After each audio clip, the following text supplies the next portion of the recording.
Good afternoon, student. Today we will start our new lesson number 8, static electricity. Static electricity म्हणजे स्थितिक विद्युत. आता स्थितिक विद्युत म्हणजे नेमकं काय ते आपण पाहूया. Let's recall.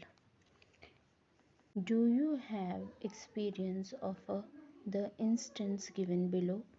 What is the cause of this effects? म्हणजे खाली काही प्रसंग दिले आहेत, त्या प्रसंगात मध्ये तसे का घडते हे तुम्हाला फाइंड आउट करायचं आहे. फॉर एक्झाम्पल, जर आपण केसामधून फणी फिरवली एकदा दोनदा आणि ती फणी जर आपण कागदाच्या छोट्या छोट्या तुकड्यांवरून फिरवली तर तुमच्या लक्षात येईल की ते कागदाचे छोटे छोटे तुकडे फणीकडे आकर्षित होतात आणि फणीला चिकटतात. हे का झाले? कारण तिथे स्टॅटिक इलेक्ट्रिसिटी निर्माण झाली. दुसरं उदाहरण द्यायचं झालं तर फुगा जर आपण रब केला कपड्याला आणि तो भिंतीवर लावला तर तो चिकटतो. इथे देखील स्टॅटिक इलेक्ट्रिसिटी निर्माण होते.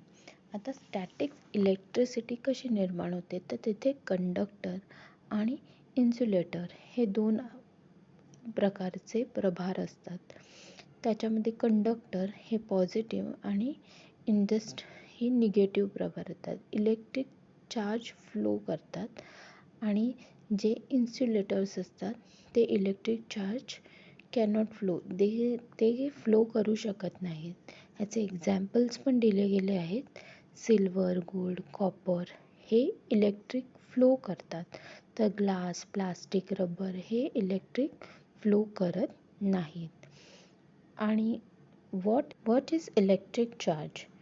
आता तुम्ही विचार केला ॲटम ह्याच्यामध्ये प्रोटॉन आणि न्यूट्रॉन हे समसंख्येत असल्यामुळे तिथे ते न्यूट्रलवर असतात, त्यामुळे तिथे काय होते, ऊर्जा प्रवाहित होत नाही. Numbers of proton is equal to numbers of electron. Because of that it can't flow the electricity. But if the positive and negative charge come together, it flows electricity. You can see over here two pictures are given. This is the conductor, this is the insulator, means glass rod वगैरे. These are the insulators. Now we will see how static electricity can be created. कशी तयार होते तर by friction, requirement of two uncharged electrons. Friction म्हणजे घर्षण. जिथे घर्षण होतं कोणाचं, दोन अनचार्ज इलेक्ट्रॉनचं जिथे घर्षण होतं तिथे स्टॅटिक इलेक्ट्रिसिटी तयार होते. आता आपण इलेक्ट्रिक चार्ज म्हणजे काय ते आधी जाणून घेऊया. What do the above observation tell us? म्हणजे हे जे एक्झाम्पल्स आपण बघितले त्याचे ऑब्झर्वेशन काय सांगतात? This are the examples of just a glimpse of the electric charge that all objects in our surrounding hold in abdomens.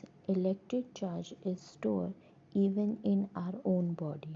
All substances are made of very tiny particles like atom. Electric charge is an intrinsic properties of this particle, though in this way electric charge is apparently present, it is always in the hidden state. This is because two opposite types of a charge are present in equal number. In all this balance, the object is neutral. You can see when the positive charge and the negative charge on an object are balanced, the object is neutral. There is no net charge on object. If these charge are not balanced, the object is said to be charged.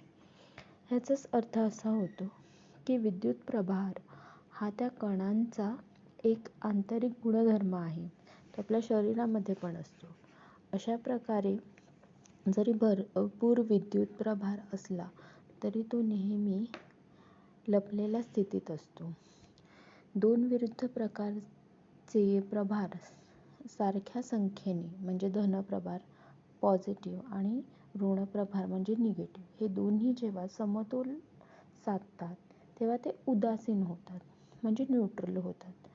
म्हणजेच त्या वस्तूवर कोणताही निव्वळ प्रभार राहत नाही. जर हे दोन्ही प्रभार समतोल नसतील तर वस्तू प्रभारित आहे असे म्हटले जाते. दोन प्रभारित वस्तू एकमेकांवर कशा प्रकारे परिणाम करत असतील ह्याचा विचार करायचा आहे. तर आज आपण electric charge and static electricity means exactly what ते पाहिलं. तर तुम्हाला अभ्यास असा आहे आजचा की हे जे 3 प्रश्न दिले आहेत लेट्स रिकॉलमध्ये जे 3 प्रश्न दिले आहेत ते तसं का घडलं ते लिहायचं आहे आणि मला आज पाठवायचं आहे. That's it for the day. Thank you.